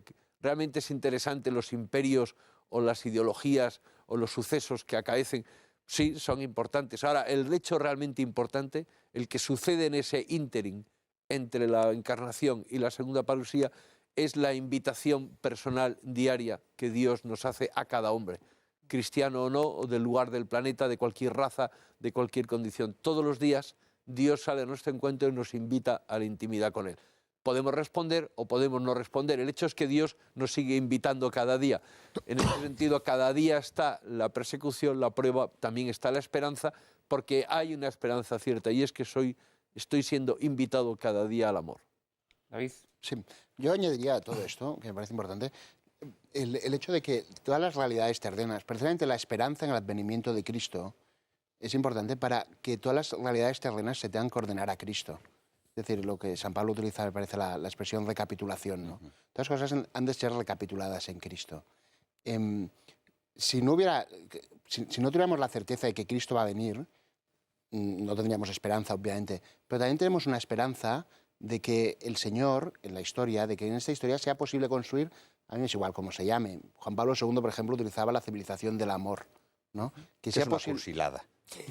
Bueno, eso es, otros hablan del reino de Cristo. Te lo otros hablan- perdonamos porque eres seglar. Te lo perdonamos porque eres seglar. Si fueras clérigo como nuestros otros invitados, daría curso inmediatamente a una denuncia ante la autoridad competente. Sigue, David. ¿No? Entonces, yo creo que sí que es posible. Y Benedicto XVI, hace poco, en el Sínodo para los Obispos de Oriente Medio, que hizo un discurso que vale la pena leer, que creo que fue el 10 o el 11 de octubre del año que acaba de concluir, un discurso muy bonito, hablando de cómo continuamente las divinidades de este mundo son destruidas en el sufrimiento de los cristianos que son perseguidos, ¿no? Y por la oración de los sencillos. Y todo eso, o sea, se va dando, en la historia también suceden cosas. No solo, yo no pondría solo una invitación personal, porque la Iglesia tiene una institución social, porque Jesús también quiere ser reconocido por la gente, por las sociedades, ¿no?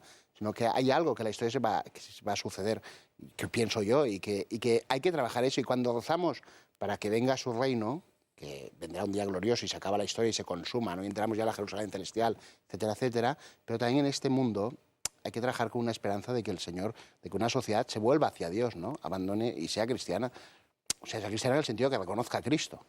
Claro, hay que esforzarnos en hacer presente ese reino o en anticipar ese reino o en acercarnos a ese Que yo creo reino. que en este momento pasa por la oración y el sacrificio, que es lo que señalaba Benito XVI en esa homilía, ¿no? Dice cómo esa oración, él lo compara con un texto del Apocalipsis, que es ese río que envía el dragón contra la mujer cuando da luz, dice, y fue absorbido por la tierra. Dice, es muy fácil ver en esa imagen del río pues toda la ideología anticristiana que va a tal. Dice, ¿qué es lo que va haciendo que esa agua vaya desapareciendo de la tierra? Dice, la fe de los sencillos. Y la persecución, dice, igual que los mártires, con su sangre vencieron al imperio romano. Lo vencieron con su sangre, ¿no? Pero claro, siempre trabajamos la perspectiva de que su reino es una cosa buena, es una cosa buena para nosotros, la salvación personal, es una cosa buena social en el mundo, el reino de Cristo, no otras cosas. Gabino y luego Miguel. Sí, yo quería subrayar que frente a esa visión que a veces circula de si, bueno, creemos en un más allá, nos podemos olvidar del más acá, yo pienso que ocurre exactamente lo contrario. Ya lo dice San Pablo en el capítulo 15 de la primera carta a los Corintios. Si no tenemos esperanza, comamos... Vamos. que mañana moriremos. Comemos y bebamos. Que aquí ya, bueno, pues lo único que hay es disfrutar y sacarle el mayor partido posible a esta vida. Sin embargo, esta visión del más allá sí que le da trascendencia e importancia a lo que hacemos, aquí y ahora. Es el momento de la libertad y es el momento de la verdad y es el momento del compromiso. Contrariamente, por ejemplo, a lo que se piensan en todo lo que circula sobre la reencarnación.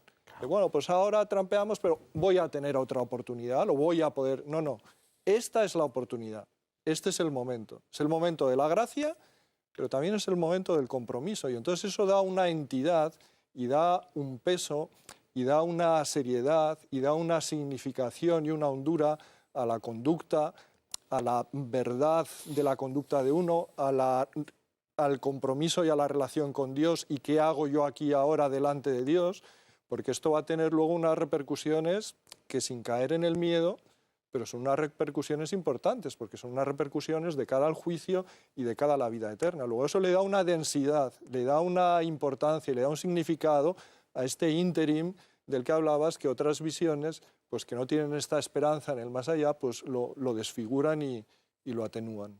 Esto es fundamental. Hay un ínterin al que no os estáis refiriendo, pero que María sí mencionó en su introducción, que es ese reino de los 1000 años, de tan difícil definición y sobre el que han circulado tantas teorías, pero cuya negación u ocultamiento por parte de la teología en los últimos tiempos, sí que creo, claro, como las realidades divinas no pueden ser suprimidas o aplastadas, creo que ha provocado una serie de malformaciones inmanentistas, de esfuerzos por traer ese reino a nuestro mundo, a nuestra historia. Muchas de las teologías más o menos heterodoxas que han circulado en los últimos tiempos, lo que han sido es traer ese reino a nuestro mundo actual, ¿no? No sé si Miguel querría decir algo sobre el tema del milenarismo. Claro que quiero entrar, pero es que no podría dejar de hacer una referencia a una cosa que ha dicho Gabino, y es la introducción del Ven Señor Jesús después de la consagración en la Misa Nueva. No puede ser más desafortunada, porque no es el momento escatológico, es el momento de la presencia real.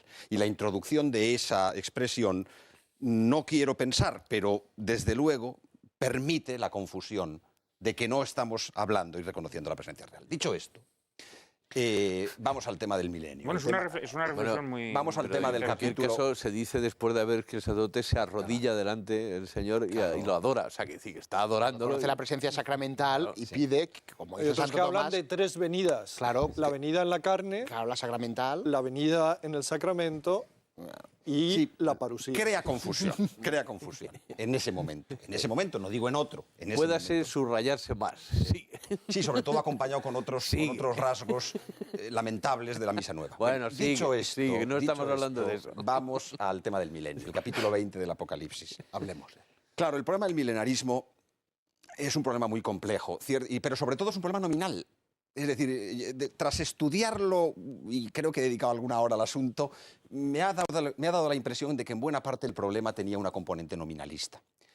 Esto es lo que el padre Orlandis, de la Compañía de Jesús, le aconsejaba a su sobrino, el padre Rovira, de la Compañía de Jesús, mártir in odium fidei et in aberratio ecclesiae, el año 1936, cuando procedía en la Gregoriana a redactar su famoso estudio sobre el reino de Cristo consumado en la tierra. Evita el término milenarismo, pero el padre Orlandis había sido acusado de milenarista por las autoridades de la Compañía de Jesús de su época. ¿Por qué? Y por eso digo que está en... Perdona, habría que decirle a nuestros espectadores menos versados... ¿En qué consiste el milenarismo? Claro, el milenarismo espiritual no es herético. Claro, hay que distinguir entre el milenarismo craso, carnal o quiliástico, que de todos los modos he hablado. O judaizante. Que es judaizante, efectivamente, y que consiste en una visión carnal. Cristo, en los dos secretos del Santo Oficio del año 40 y del año 44, utilizan 44, utilizan el 42 y 44, utilizan el del 40 solamente para Hispanoamérica, utiliza el término corporaliter y luego visibiliter, es decir, corporalmente y visiblemente, ¿no? Claro, que Cristo va a venir a reinar y con los santos y van a resucitar y se van a casar y van a gobernar y la tierra manará leche y miel, es decir, una visión carnal de la promesa del reino. Luego está el milenarismo espiritual o atenuado, que no ha sido condenado, ha sido desaconsejada su enseñanza. Pero incluso cuando uno ve los términos de lo que está desaconsejado, una buena parte de las cosas que se podrían considerar milenaristas no están comprendidas. Es decir, la consumación del reino de Cristo en la tierra, esa edad de plenitud de la Iglesia y del mundo que ha de llegar, que no se corresponde al pasado, que no cabe una lectura alegórica del capítulo 20, eso está por venir. Y esa es la recapitulación de todas las cosas en Cristo, y eso es el instaurare omnia in Cristo de San Pío X, y eso es que no puede haber paz sino en el reino de Cristo, el lema de Pío XI, todo ese conjunto de cosas. Frente a esto está la inmanentización, la carnalización y la desnaturalización del reino de Cristo en el modernismo, en el progresismo, en toda lo que es la ideología hegeliana. Por primera vez voy a citar a un jesuita críticamente, Teilhard de Chardin, de la Compañía de Jesús, diciendo que de alguna manera hay un punto omega de la evolución en el que el hombre y la humanidad va a ir creciendo, va a ir madurando, y que eso es el reino de Cristo, ese punto final de la evolución. Pero eso no lo pone dentro de la historia. ¿Perdón? Pero eso no lo pone Teilhard dentro de la historia. No, al contrario. Es verdad que Teilhard lo pone de una manera alegórica. Porque es una convergencia, porque ¿no? Teilhard es un escritor, de novelas baratas. No estoy de acuerdo. Es un poeta y un místico. Bueno. Son tantos temas. Bueno, como vemos, Pero desde Miguel Ayuso Joaquín es de bastante, Fiore el bastante tema ya explosivo. No, vamos a ver, el milenarismo en su forma atenuada nunca podrá ser condenado, puesto que fue defendido por todos los padres de la Iglesia hasta San Jerónimo, que es además el que hace cambiar a San Agustín, porque San Agustín empezó siendo milenarista y por influencia de San Jerónimo cambia su interpretación del capítulo 20. Pero San Ambrosio, el maestro de San Agustín, fue milenarista. San Ireneo. San Ireneo era milenarista. Y lo dice Cornelio Alapi en el 17, que era siempre será doctrina de la Iglesia y nunca podrá ser Pero condenada. para Dios 1000 días son un día, con lo cual... O sea, el problema que hay con el milenarismo, Sí, me sin parece, duda, claro. la Si confusión para Dios que 1000 se días son genera. un día, pues ya está. Esto lo dice No, la epístola de pero San- yo creo, San Pedro. en mi opinión, A ver, en mi visión David. personal, ¿no? Tú Sí que lo has creo- visto claro. No, yo creo que hay una cosa que es hermosa a considerar, y es que si Cristo ha sanado al mundo con su redención, eso en el mundo también se ha de mostrar de alguna manera. Algunos decían, esto es la Edad Media. Yo no lo creo que sea solo la Edad Media. Creo que va a venir después. Ahora, el problema todo el problema del milenarismo al final reside en si Cristo ha venido y está allí reinando Él en persona o no. Sí, claro. Claro, si Cristo ha venido a la Tierra, yo no creo que haya ese milenio. Porque si Cristo aparece, la Iglesia desaparece, porque el representante de Cristo ya no está, que es el Papa. Otra cosa es que se dé una situación, que no te ha gustado la civilización del amor, llamémoslo como queramos, ¿no? Donde realmente, digamos, Dios es reconocido después de momentos de gran tribulación, tal como aparece en la... Y hay donde es posible pecar, todo digámoslo de paso, ¿no? Pero, digamos, la sociedad se vuelve como reconoce a Dios como Dios, y todo el principio que se había quebrado con la revolución de Cromwell, etcétera, ¿no? Cuando ya, que es la democracia esta que tú dices antiteocrática, pues digamos desaparece y se vuelve a decir que Dios, y eso da una paz y una armonía y un bienestar. Yo eso lo veo congruente con el hecho de la encarnación. Ahora, creo que es distinto de la segunda venida de Cristo, que allí sí que se consuma la historia y se da el juicio universal. Creo que son hechos distintos. Sí que veo congruente que en la Iglesia se manifieste, digamos, la redención de Cristo, que tiene una dimensión social tremenda y humana, porque la unidad del género humano es un bien, que esto es el problema de las dos ciudades de San Agustín. Que el mundo tiende hacia esa unidad, pero quiere esa paz y esa unidad sin Dios, pero la Iglesia también trabaja, y por eso a veces se da esa ambivalencia extraña, que la Iglesia está trabajando por lo mismo que trabajan los que están contra la Iglesia, porque de hecho no trabajan por lo mismo, porque unos trabajan por la unión y la paz de Cristo en el reino de Cristo, y otros trabajan por una paz sin Cristo en un mundo sin Dios. No sabremos si habrá reino de los 1000 años o cómo será ese reino de los 1000 años. Lo que sí sabemos es que habrá segunda venida y que tras esa segunda venida seremos juzgados. Y si hemos sido justos,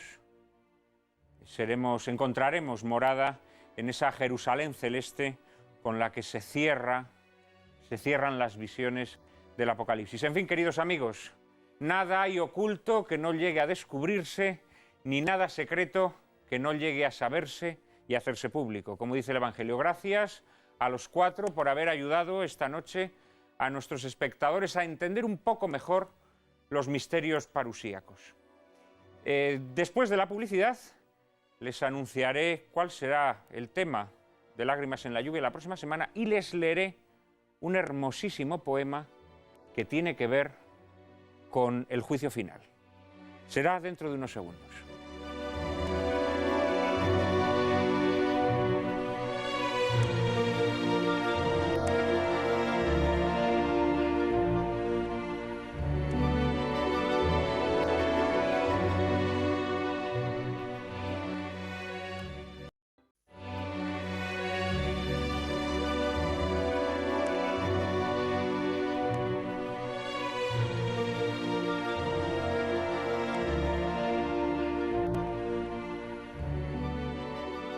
Tengo un regalo para ti, Cárcava.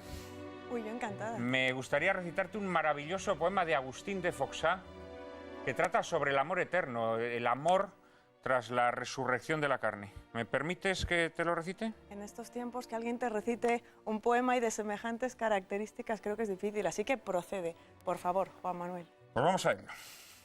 El poema se titula Juicio final y dice así: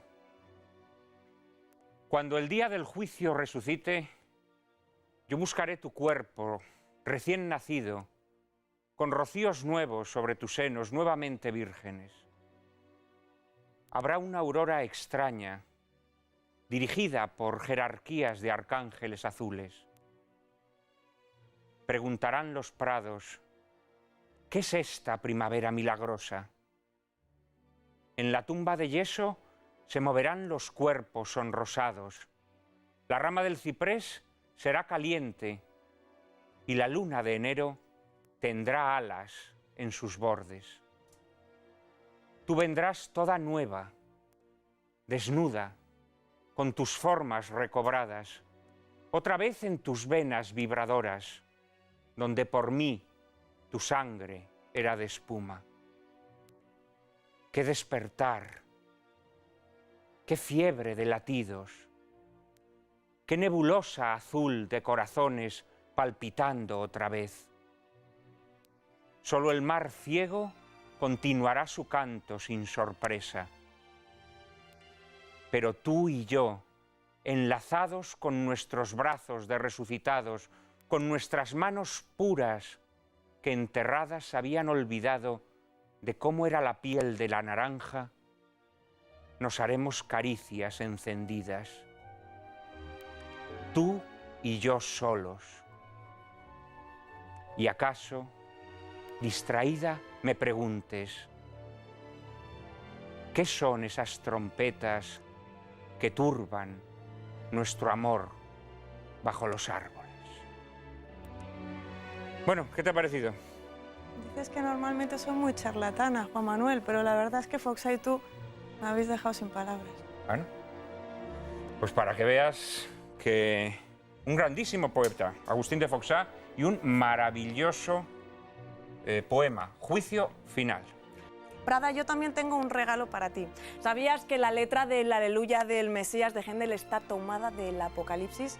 Hoy nos vamos a despedir con una curiosa interpretación de esta pieza musical que es toda una declaración de júbilo y esperanza en la segunda venida de Cristo.